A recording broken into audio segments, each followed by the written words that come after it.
Hello, my wonderful viewers. Welcome to my platform. This is Linda's TV show. If it is your first time of coming across this channel and you like what you see after watching, please subscribe, put on your notification bell, set it to all notification. In that way, you'll be able to get notified each time I upload a new video, even those without notification. Here we react to all forms of videos, international and local. Every Saturday by 2 p.m. we have our interaction section. You are free to call in to air your opinion about the happenings in our society. Invite your friends, share my videos with your families and colleagues. Do not keep this information to yourself. Myself, I will be sitting down here to watch this video together with you from the beginning to the end. Then we'll go to the comment section and leave our comments, our opinion about the video we watch constructively. National Chairman of ABGA too. Yes, thank you, Chairman. Good evening, listeners and watchers. Greater Nigeria. Today you're meeting, for the sake of our viewers, what brought about Greater Nigeria Group? By that name, you see that our vision is that Nigeria should be great.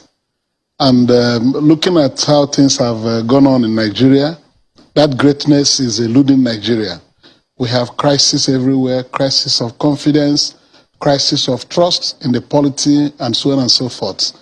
The Nzukọ Ụmụnna, which is a global think tank of professionals and intellectuals from the Southeast origin, decided to put up this conference, which we call the Greater Nigeria Conference. How long has the Greater Nigeria Group existed?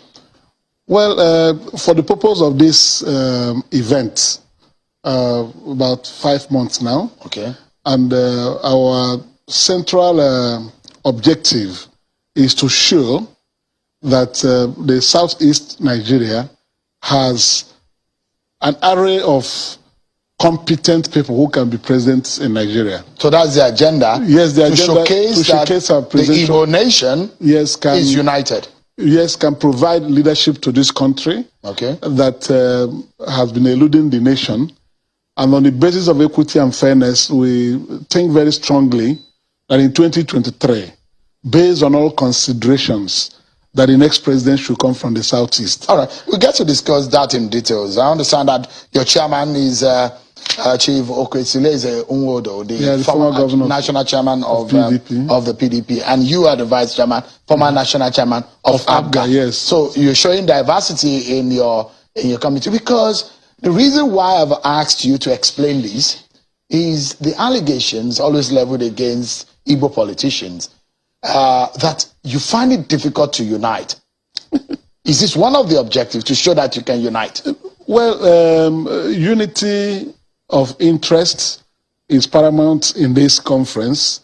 The entire Southeast, both the leaders of all the various groups from the Southeast, share in this aspiration that the president of Nigeria in 2023 should come from the Southeast. So we are united by that aspiration, that somebody from the Southeast should be given the opportunity to lead Nigeria from 2023. And when you dissolve it down, you see that from what we are doing, like I observed, I was former national chairman of ABGA, and Okwimodo was, His Excellency Okwimodo was former national chairman of the PDP, you know. Then other promoters of this event, like Senator Chris Anyanwu and Secretary of Nzukọ Ụmụnna and many others, you know, all come from the Southeast with various separate backgrounds. But what is bringing everybody together is that need to ensure that equity and fairness prevails in Nigeria.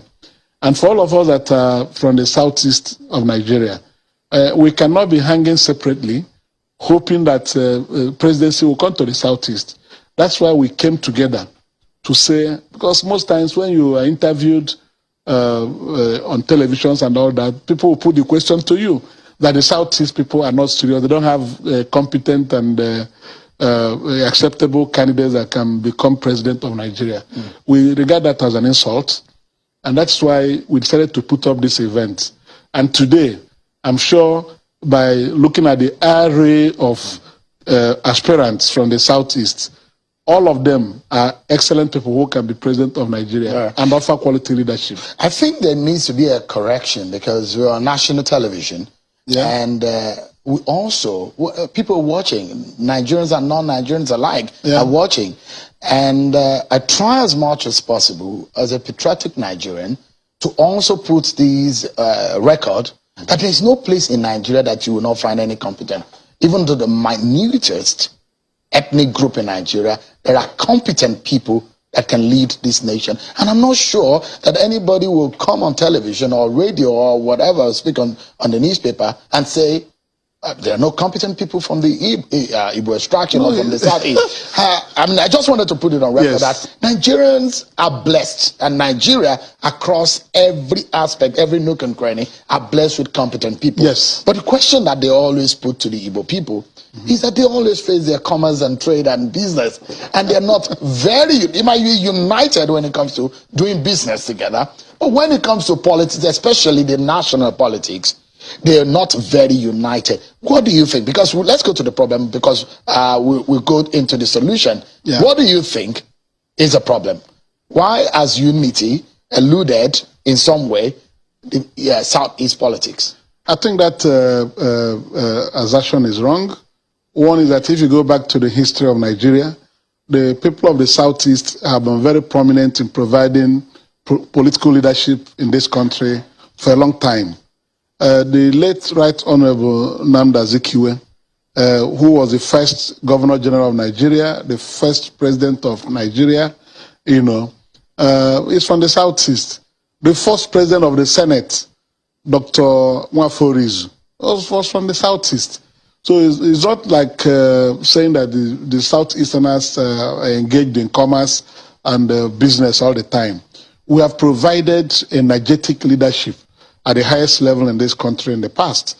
In the First Republic, the first president of the Senate, the first Governor General, then those ceremonial president, Nnamdi Azikiwe, was from the South. So we've always shown interest in providing leadership to Nigeria in a democratic setting. It's gone on like that, and what happened is that a twist changed the scenario, and it became a situation where somebody from the Southeast will always be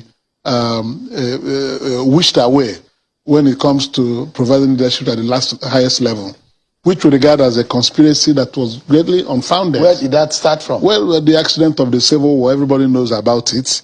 After the Civil War, conscious efforts were made to deny the Southeastern people from aspiring to the highest leadership in Nigeria. If you were at the conference today, you will see it clearly from the guest speaker's presentation, Dr. Bitrus Pogu.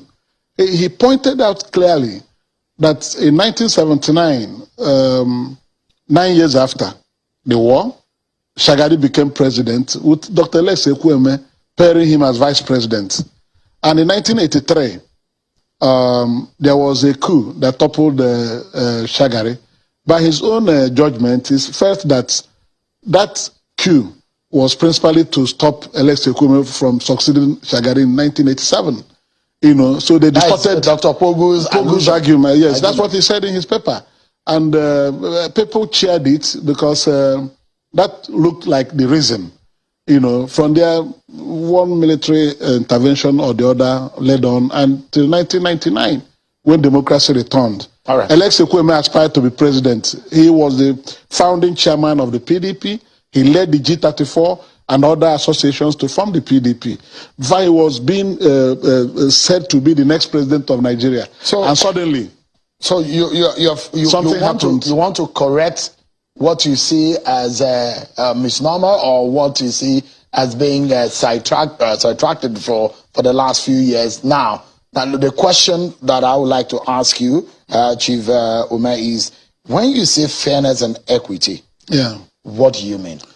What we mean is that Nigeria, for it to make progress and be a truly united country, every part of Nigeria will be included in the affairs of the nation, including leadership at the highest level.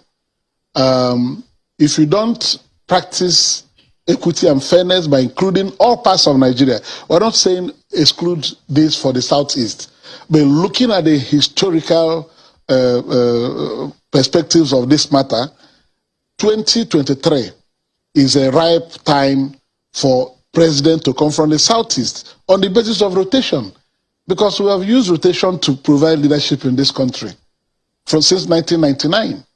We had Obasanjo from the Southwest, from the southern Nigeria. Then it went back to the north, Yaradua, after Obasanjo. That's the rotation. And after Yaradua, who died, unfortunately, after 3 years, the vice president took over, which was Jonathan. And in 2011, he did another 4-year term and ended in 2015.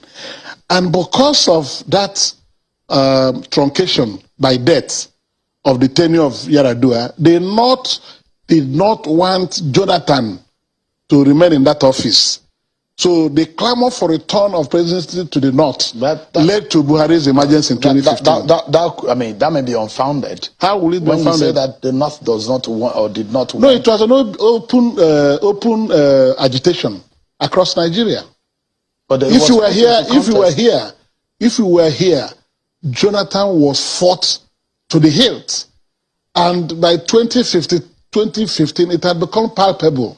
It wasn't possible for him to continue in office, to the extent that people who were in PDP had to sabotage Jonathan in the presidential election. They were there and they worked for Buhari, who became president. That's your argument. These things are real. No. I was national chairman of ABGA. Yeah, of ABGA, but you were not in the PDP at the time. Even people working with Jonathan in his kitchen cabinet were working for Buhari's presidency in 2015. That was what happened. Let's tell ourselves the truth. So, because the region like Northeast, for example, North Central, for example, we also claim the same issue of fairness and equity that you have just spoken about. So, how can they claim so? I mean, if you say that in terms of rotation since 1999, if the Southeast deserve to have its own turn, the Northeast will tell you that they've never had their turn. The North Central will say they've never had their turn too. Well, not limited to 1999. I was just giving a breakdown for you. Leadership in Nigeria started from 1960. And in 1960, when the British people left, we got independence. The first prime minister we had was Tafawa Balewa, who was from the Northeast. He was head of government for 6 years. For 6 years, he was Prime Minister of Nigeria. Then if you come back after the war, starting from 1967, when Gowon became head of state, Gowon was head of state till 1975. He's from North Central, you're talking about. From there, you move on. Are you talking about democratic leadership? You're talking about leadership is leadership. Military leadership. If you are running the... As far as the Southeast is concerned, it doesn't matter what you're wearing. Either you're wearing babariga or you're wearing khaki. It doesn't. Leadership is leadership. Military leadership is more powerful than the civilian leadership. Because during military dispensation, you didn't have any legislature. There were no checks and balances. They ruled with decrees. They did everything. And remember, it was these military heads of states that divided Nigeria into 36 states that we have today. So they held the realms of office for a long time. Babangida was a president. Have you forgotten? He was military president. He wasn't military head of state. He was military president. That was what he was called. So if you add all those people from the North Central who had been military presidents, including Salami Abubakar, you agree with me that North Central has had a fair dose of leadership at the highest level. So they should be eliminated, in this agitation. So now the question is, in politics, you don't stampede people. Yeah. You have to reason with them and also speak to their sensibilities and also appeal to them. Are you doing that within the Greater Nigeria group or as a region? Are you doing that? That's exactly what we are doing. And this conference was carefully planned.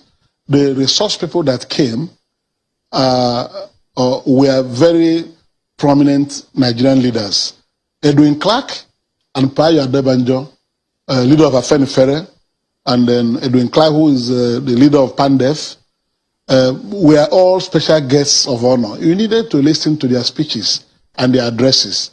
Bitrus Pogu is the president of the Middle Belt Forum. If these three groups can come to Abuja today and agree and submit that it is only fair and just that the president should come from the South in 2023, we've made our point.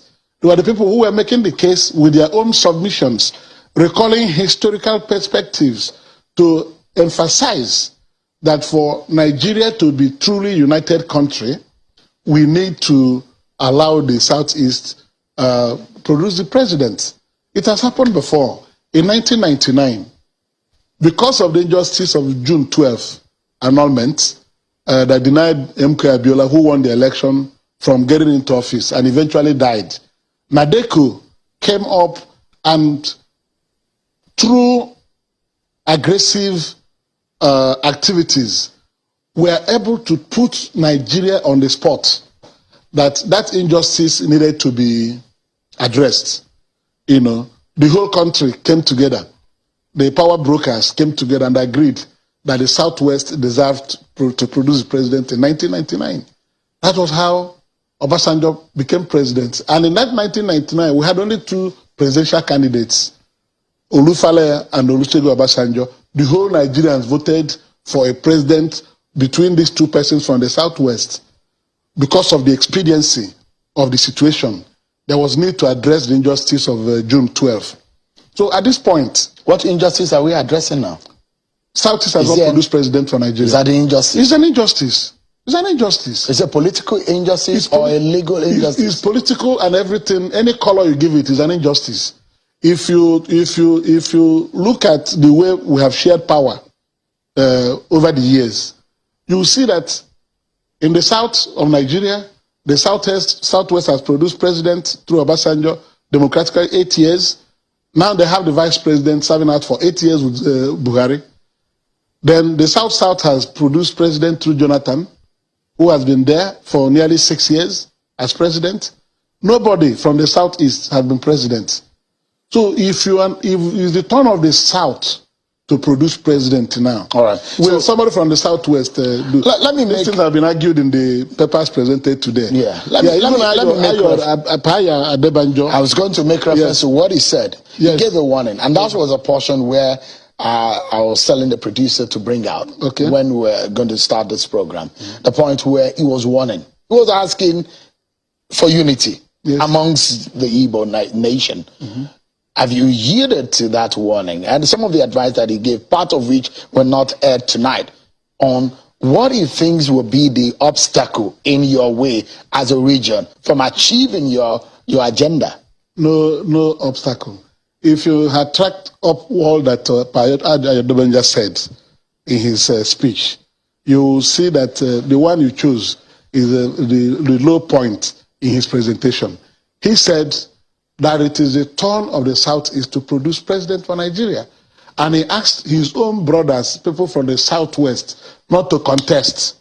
That the justice of the matter is that the Southeast should be allowed to produce the president. That is the high point. Where you don't see as a high point, that we see as a high point, is asking that you should unite. Yes, unity is good, but what he's trying to say is that the Southeast people should come together and then work for each other. He didn't say we must present only one aspirant. No, unity may not mean that you should have a unanimous or one candidate. Yes, it means then that you need to work together. We have. So the question is, how are you doing that? We have one common agenda, that the president in 2023 should come from the Southeast. That is already unity of purpose. It doesn't matter how many people are contesting. And by the time the parties choose their presidential candidates, you see that any presidential candidate that comes from the Southeast will receive the maximum support of the people of Southeast. That is that unity he was talking about. And it's very difficult in politics for someone to tell you that we are stepping down for one person, if what you want to allude to is that we should be able to present one candidate. No zone has ever done that in Nigeria. I'm not sure that is actually possible because there are 18 political parties officially today. How then do you want to have a unity candidate? So it's not possible. So, no, but what he's saying is that you put your eyes on the ball, unity of purpose. And that's what we are doing. So how are you going to achieve that? We have today paraded the presidential aspirants. Senator Payosanyi was there. Mr. Peter Obi was there. Dr. Sabo Wabonwa was there. Governor Dave Umahi was there. All of them, you could see. Rocha Sokorocha was there. So things that you never imagined would be possible happened today. They all sat in a row. Dr. Nwachukwu Anakwenze, Dr. Mrs. Caroline Mosu, who is also seeking to contest, was there. So that's unity of purpose. Let me ask you this Dr. question. Chris Ngige was there. Yeah. All of them were on the table. We weren't talking about party today. We're talking about president from the southeast. Let me ask you this. Does the Igbo nation, is the Igbo nation limited to the 5 states of the southeast? No, we are talking about zonal sharing of power. We have northeast, northwest, north central. We have southwest, southeast, and south-south. So we are talking about power sharing on the basis of zonal rotation. When we went to the national conference, we agreed in 2014 that power should rotate between the north and the south in the first instance, and then across the geopolitical zones. In other words, if a president comes from north central at this time, after 8 years, power will rotate to the southern Nigeria. And if southwest gets the slot and produce a president for 8 years, it will return to the north. Right. So the question northwest will not take. Now, so the question I was going to ask, I was driving at, is that are you limiting it to Igbo-speaking people of Nigeria? We're just to the 5 states of the southeast? We are talking about southeast. Because I know you have brothers and sisters we have, in River State, you have in Delta State. They will share in their zone when it gets to the turn of their zone. So you are not considering them. They are not in this equation. No, we're not talking about Igbo presidency. We're talking about Southeast president. The president from Southeast zone is different. So because the Ikwere people from River State, yes, and Anyoma people from Delta State, yes, I mean they will say if it gets to the turn of South-South in rotation, they can contest. So they are cancelled in this equation. If you go to South-South, it's not only the Igbos that are there. You have the Jaws, you have the Efik, you have the Bibio, you have all manners of, in the Anyoma area, you have the Igbo people, you have the Ikwere people in South-South. So South-South is not a homogeneous zone. There are various ethnic nationalities in the South-South. So when it is turn of that zone, all the ethnic nationalities in that zone can aspire to contest because the turn of that zone.